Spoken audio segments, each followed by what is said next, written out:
Welcome to Backseat Directing, where we talk about movies, TV shows, comics, and more. We're your hosts, Andrew, Arron, and Alex. He's not a host? I didn't know he was going to host credit.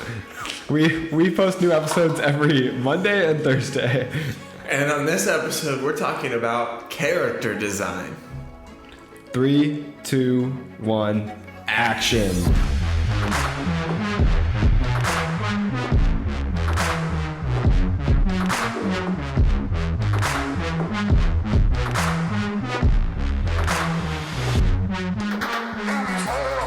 Ouch, you didn't say it. He's looking. So, I got a cat, and he's my best friend now, and he's going to keep us company during this episode. I got booted.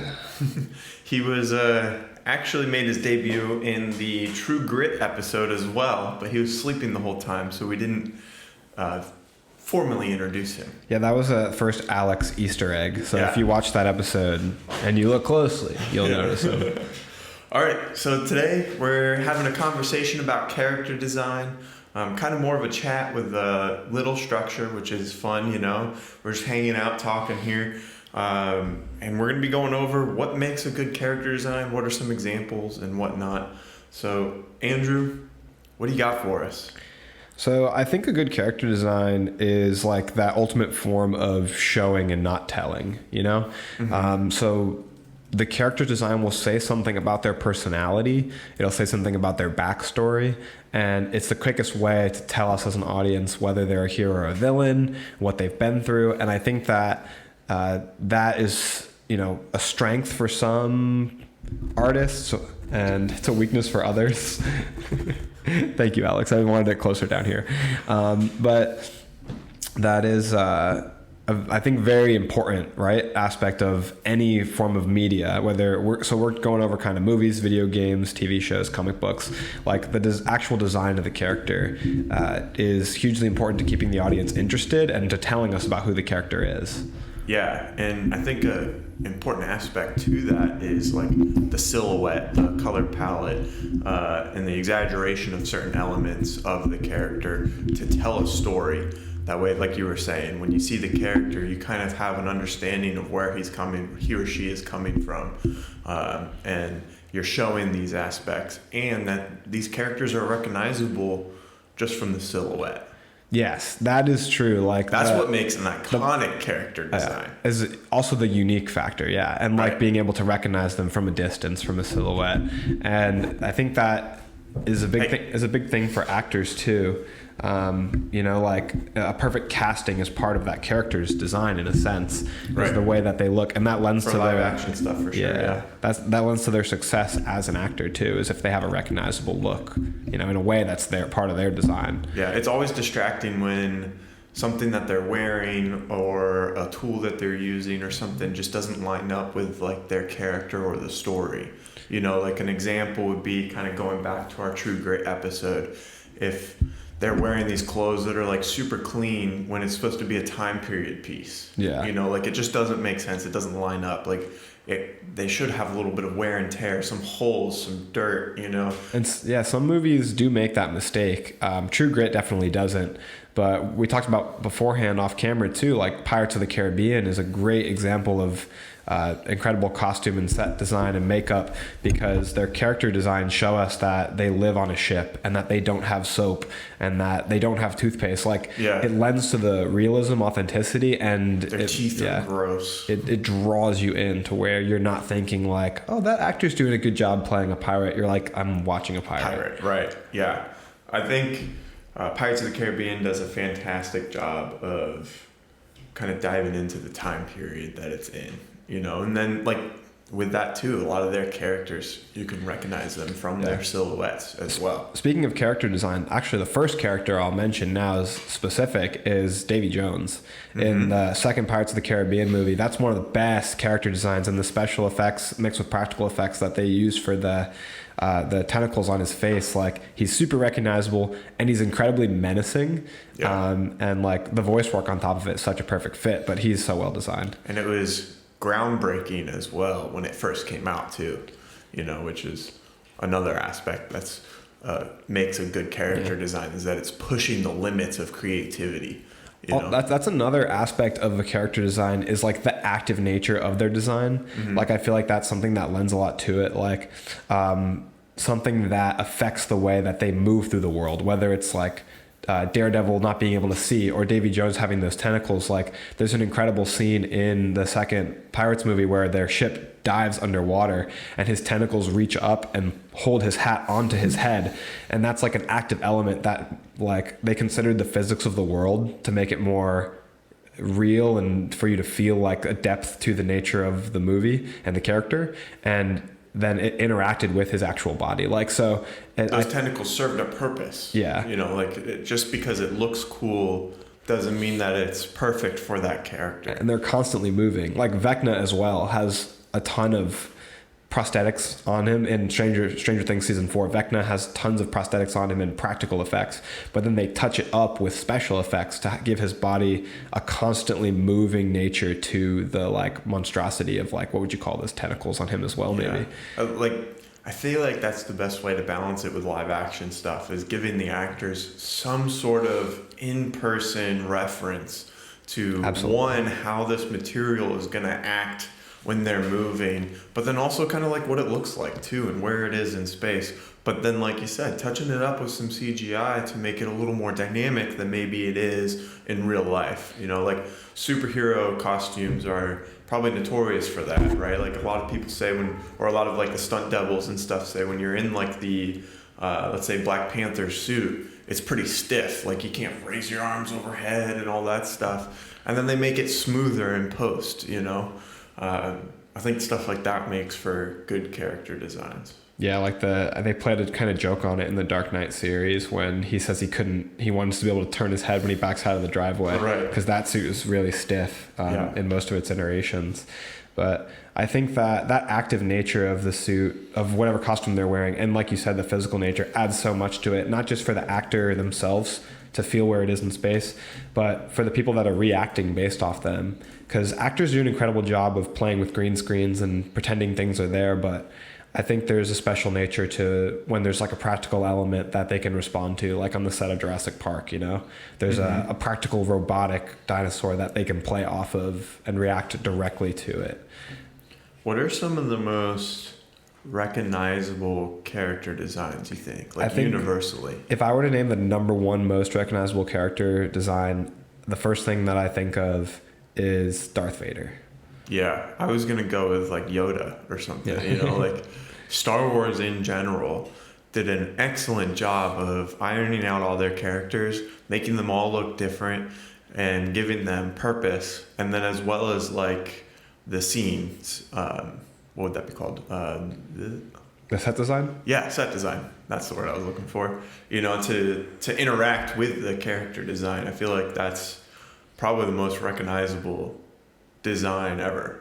It's so funny to watch because when I look at Darth Vader, I see someone who so easily could have been cheesy, and like all of Star Wars could have been, and it so easily could have been something that was like a goofy sci-fi movie that no one ever saw.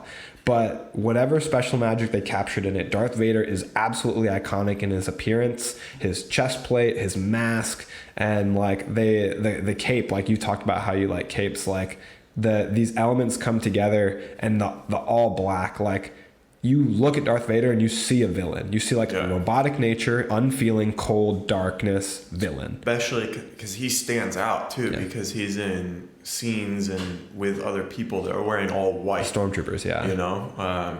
But I think part of why his character is so recognizable and powerful is the directing behind it. You know, like pretty sure I saw an interview somewhere where they were saying, well, why don't when Vader first comes in, why don't you have him say something? You know, it's like, no, I'm gonna show that he's the most powerful.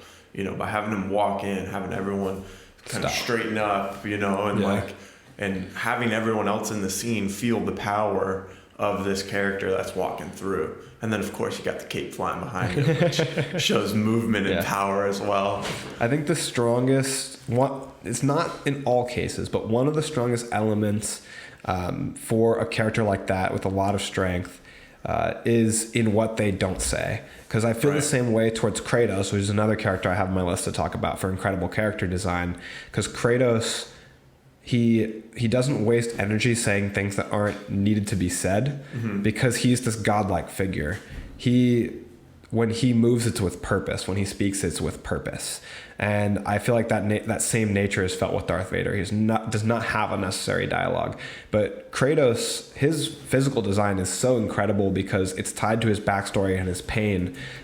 If anybody listening doesn't already know this about Kratos, he's from the God of War video games, and he has a red tattoo across his whole face, head, and back that is he got because it matches a tattoo his brother Deimos had, and he blamed himself for the death of his brother, so he wears it as a mark of like his failure and his memory to never let that happen again. And then the white, like ash tone of his skin is like the ashes of his dead family that were cast upon him basically as a curse for him to wear every day as a reminder of the death of his wife and daughter Calliope. So like he's constantly wearing the marks of his tortured past. And on top of that, it just looks visually stunning. Like he's recognizable at a glance with his like ash white skin and the red mark. Mm-hmm. He's such a phenomenal character with so much power behind him, and I think probably the most tormented backstory in fiction. And telling that story just by looking at him. Also like the contrast of the white and red, like white kind of the symbol of, if you have white versus black in Star Wars as the good versus the evil, Darth Vader in all black and Jedi's wearing all white, then in Kratos you have the white of his skin representing the good nature of him, and the mark of red streaked across him representing the evil nature, brutal nature to him. And there's that constant duality within that one character. Yeah, a lot more goes into these characters than just like, oh, that looks cool. And part of that is the creativity that goes into these characters. And one that kind of pops to mind when I think of creativity is John Silver from Treasure Planet. He's the cyborg. I just watched this movie last week after we were talking about our Disney Pixar rankings list. It's been a while. This movie. Yeah, it's been a while since I've seen it, so I wanted to rewatch it. I watched it with my sisters, trying to educate them, because they bring up the new generation, right? That's right. But the whole time I was just thinking, wow, his arm is so cool. How it's just like kind of flipping through different gadgets and stuff. And when he's flipping, you can see, like, let's say he's using a knife, you can see that knife go back into his arm, and then the other tool comes out and he's using it for all these different things. It was super clean and crisp. That's a mix of the pain backstory. We know he's lost an arm. We know he's been through some trials and tribulations, and the functional nature that we were talking about too, because there's a functional aspect to that arm the whole way through. Right. And I also like how he's kind of like a bigger, heavier set guy, to where he's not just like jacked and ripped, And he's moaning and groaning to remind you of that constantly, like his difficulty getting up. He has a peg leg as well. Yep. So he's basically his whole right side of his body. He's been through a lot. Yeah. Very clearly, yeah. And I think Morph has really entertaining design as well, because Morph is just kind of a gelatinous blob, but he's like, at the same time, he's everything. Yeah, he can change into whatever. That's something that I wanted to bring up.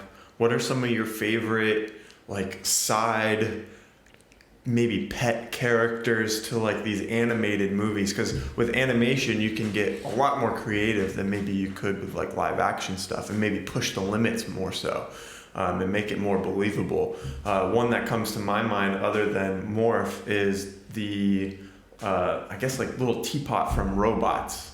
I forget his name. Let me look it up. But are there any other, like, little side characters that come to mind when? Yes. Yeah. What do you got? I've always can talk. So Appa is obviously the first one that comes to mind. He's my favorite side character. His design is so incredible. He's just so big and fluffy, but also contains so much power and strength as well.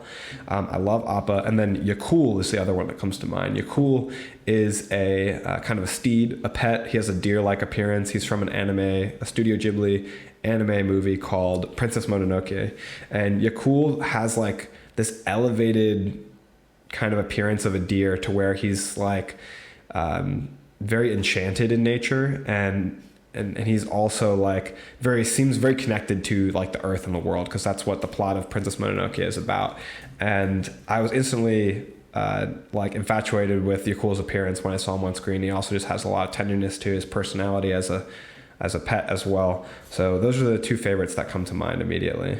Wonderbot is who I was thinking of. Wonderbot's so great because and the nature of his relationship with it from like his first invention, is just so cute and touching. Yeah, I like those little kind of machine sidekicks. Another one that kind of comes to mind is that like little spider tech character from Spy Kids.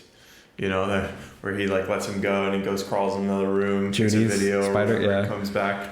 I like those kind of little characters that are just like they're gadgets, but they're alive and they have a personality. So BD1, you've seen BD1? Mm-hmm. So BD1 is my favorite droid of all time, and I feel the same way as you're describing towards BD1. He is like such a great companion. It's like a multi-tool with a personality. And they inject so much personality into these like electronics. Like even the what does he call this little spider bot in Spider-Man? I don't remember what he calls it.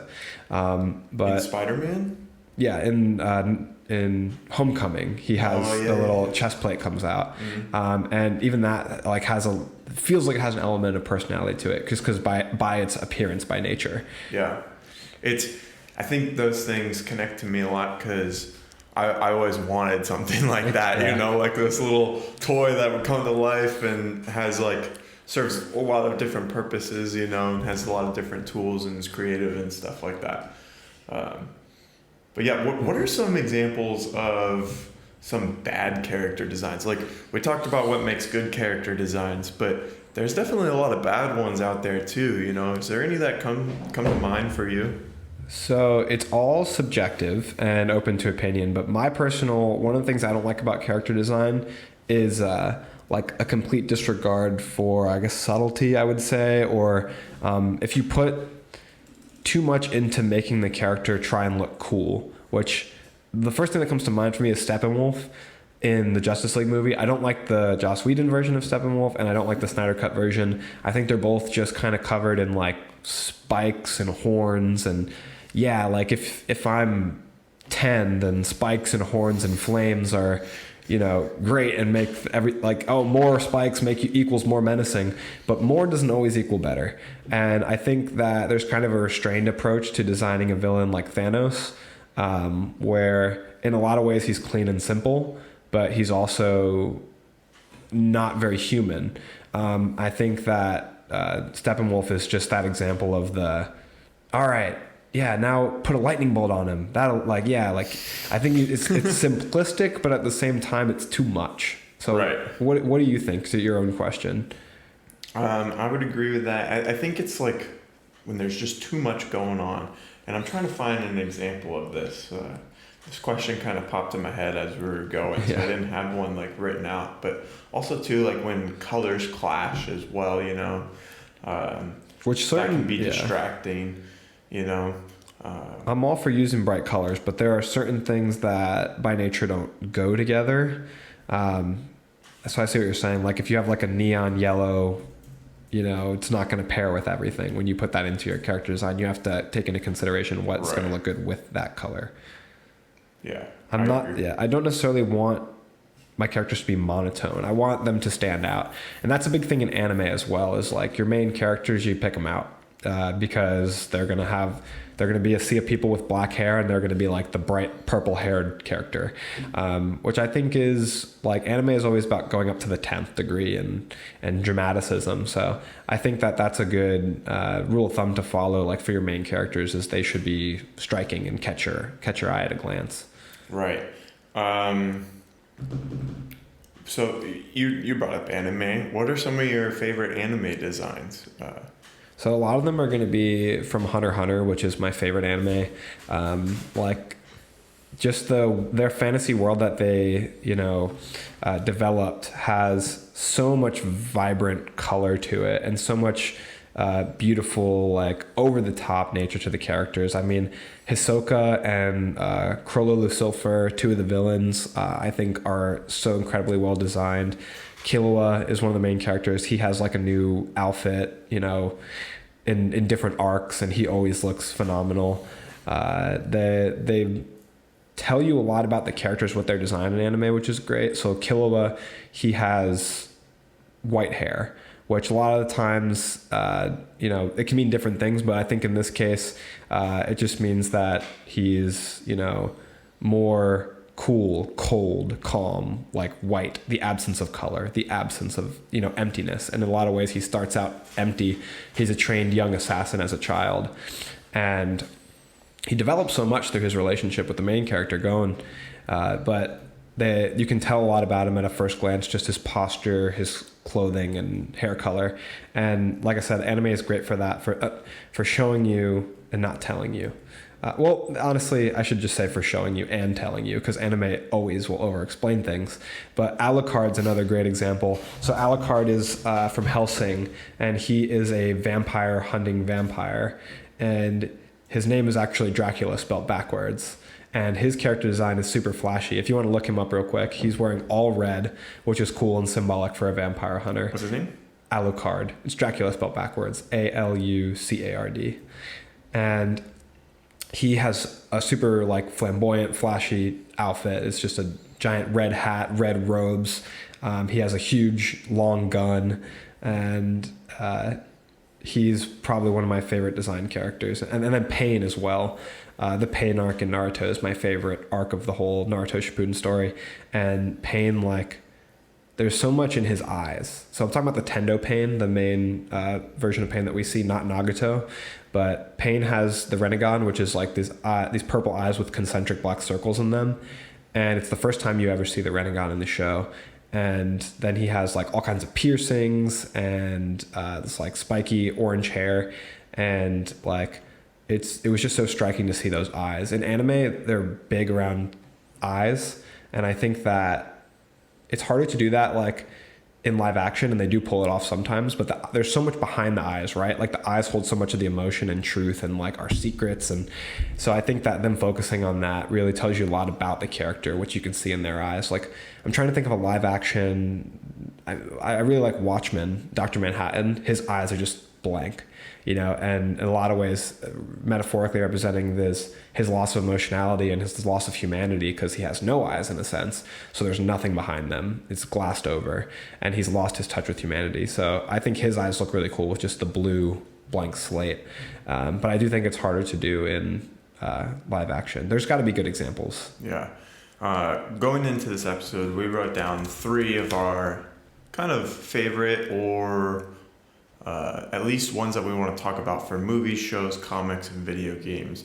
So kind of going through them really quickly. My movies, I have Iron Man, Jack Sparrow, and Bumblebee. And I feel like the Transformers kind of fall in the category of good design and bad design at the same time. Some of the Transformers are really recognizable and complex, and then some of them just look like they have too much going on, and it's hard to tell where their face is, what's what, who's who sometimes when they're in their robot form. But Bumblebee and why can't I think of the other one? Optimus Prime, are very recognizable. They both have unique silhouettes. Bumblebee with the doors kind of coming out from his back, and then Bumblebee's my favorite. Yeah, same. And then Iron Man.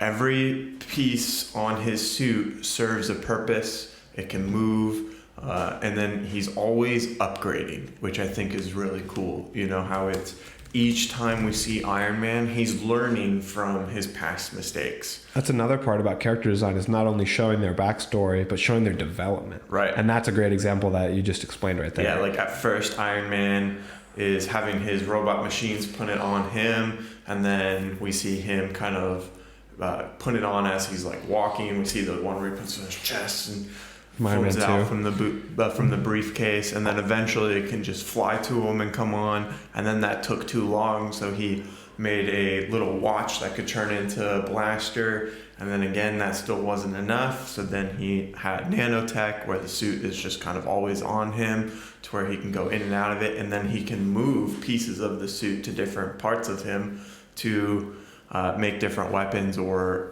use defensive mechanisms as well. Yeah, we see him continually learning through that aspect too. If you watch throughout the whole MCU, there will be areas where the suit fails, and then the next time you see it in the next movie, that suit is now exceptionally more advanced where it will repair that mistake. Like we see him do in the first movie with the icing in the atmosphere. He does that throughout, like issues with water in Iron Man 3 to being able to dive into the water in Homecoming. Like the suits develop as he develops. He's a brilliant man, so it's what you would expect. It's attention to detail. We're going to move on to TV shows, but before we do, what were the 3 notable mentions for your movies? Dr. Manhattan, which I mentioned, Darth Vader, which we mentioned, and V from V for Vendetta. Nice. And what are your TV shows? Homelander, Hisoka from Hunter x Hunter, and Daredevil, the black suit. I think the black suit's so simplistic. It's monochromatic. It has a thin line of red across the body, but what I really am interested in is the mask, because the mask is so simple but does so much. I feel like it strikes fear. It's based on the Frank Miller depiction of The Man Without Fear, and it is somebody coming at you with their eyes completely covered, and you just don't know who or what is under there. You don't know. It's like I said about the eyes. The eyes tell us so much about a person. You don't know what's behind his eyes because you can't see anything. Yeah. For TV shows, I picked more of shows rather than individual characters. I have Arcane, stellar character design in that show. Each character is unique. They have different weapons and stuff, or different gadgets that they use. You got Jinx with her little time bomb things. You got Vi with the gauntlets on her hands, And then another show with fantastic character design is Avatar: The Last Airbender. Their looks go directly with their personalities, but then also their tribe's traditions. The culture is tied in, right? And they based it off individual cultures, which is phenomenal. And then comics. Before you go into comics, I wanted to say really quickly that I really like Jinx's hair. And I think it goes in with the same thing you say about capes, to show movement. Right, yeah, exactly. So comics? The top 3 comics are going to be Green Canary from Deceased. She looks so cool. It's a mix of 2 heroes, basically, Green Lantern and Black Canary.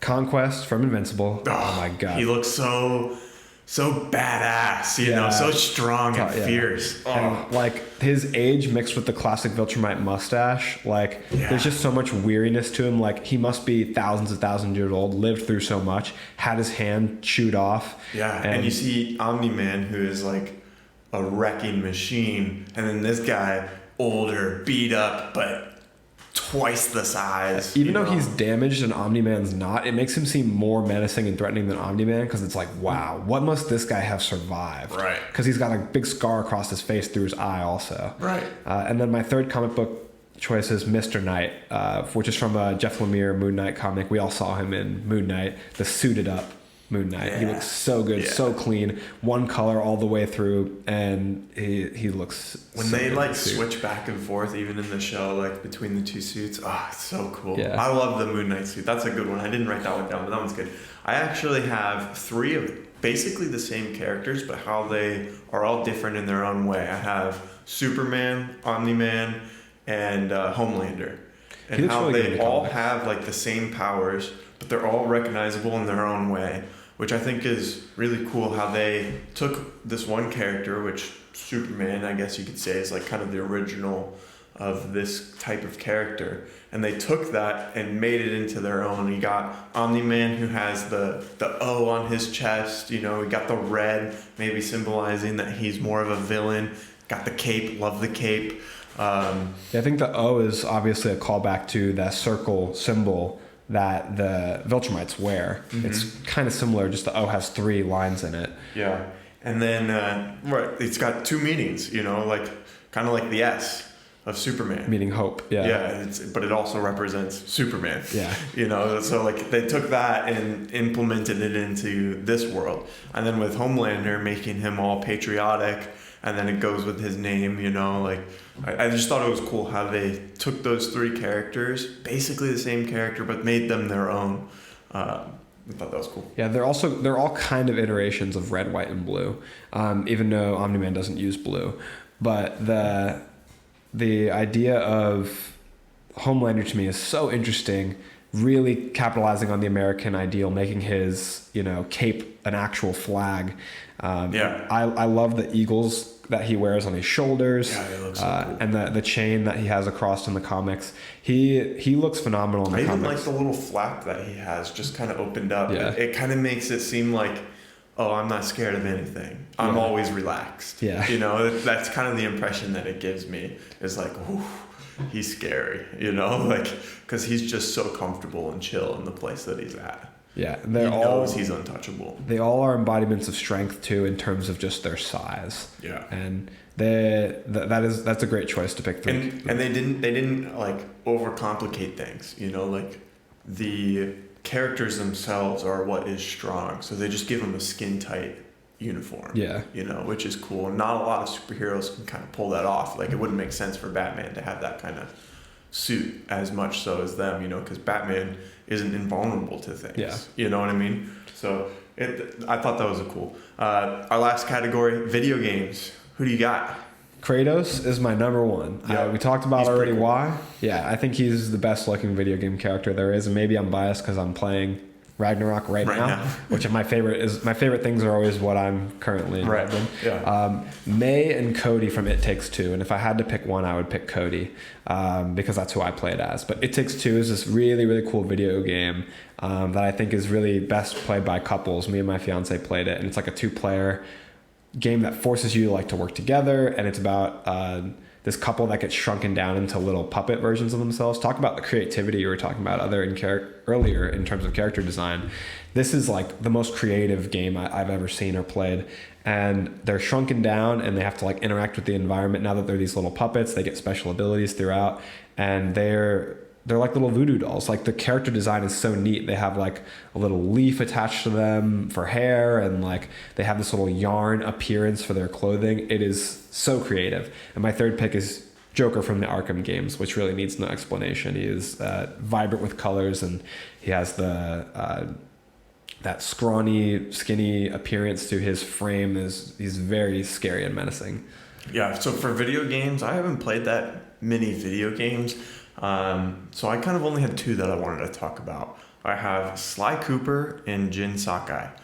Sly Cooper is from the game Sly Cooper. He's this raccoon who is a thief, but more of a Robin Hood type thief. He only steals from criminals. And I just love, he's got a mask over his eyes, and it's like an actual mask rather than just the raccoon colors. And then he's got his cane, which is a really cool weapon that he uses to not only for defense and attack, but he also uses it to help him climb around. And I really like characters that are very acrobatic, I guess another one I could put on video games is Spider-Man, and just the movement that you feel when you're playing as Spider-Man or playing as Sly Cooper. You feel like you can just go anywhere. And I like how he can climb all over the place, but then he also uses his tools has multiple purposes. He uses it to also pickpocket some people and grab different coins and stuff out of other people's pockets and stuff. And I just like how slick he is. And then Jin Sakai is a samurai warrior, and you get to in video games typically you get to kind of, or at least in this one, kind of customize your outfit, So I would always pick the ones that look nice and sleek, and it's all black. He's got a cape on the back, He's got his one samurai sword. He's got a knife. I love the hair in a bun with the headband, and then it's a clean look. Yeah, and then his hair's messy at the same time. They spent time to make details of that where it's realistic. He's out in the hot, sweating, fighting, riding his horse across the country, and it looks like he's tough and mudded up. And then they have a bunch of different cool masks that you can put on and wear and stuff. Those masks are really cool. They make them in real life too, if you've ever seen them. I'm sure they're expensive. I know. When I first started playing this game, I had long hair. So I'd put my hair in a bun, I'd put a headband on, and I'd play as Jin Sakai. So really get into the character. That's right. That was the only time I was good at it, was when I embodied the character, But yeah, that kind of wraps up our character design episode. Andrew, do you have any closing thoughts for us in the audience? I just want to say thanks so much for listening. If you made it this far, we'd really appreciate it. As always, if you went to any of other platforms, what we're asking for today is if you have a minute, please go to our Spotify, give us a 5-star rating. Helps us out a ton, helps push us to other platforms so that we can grow the podcast. And thank you so much again. Yeah, thanks for listening. And That's a wrap.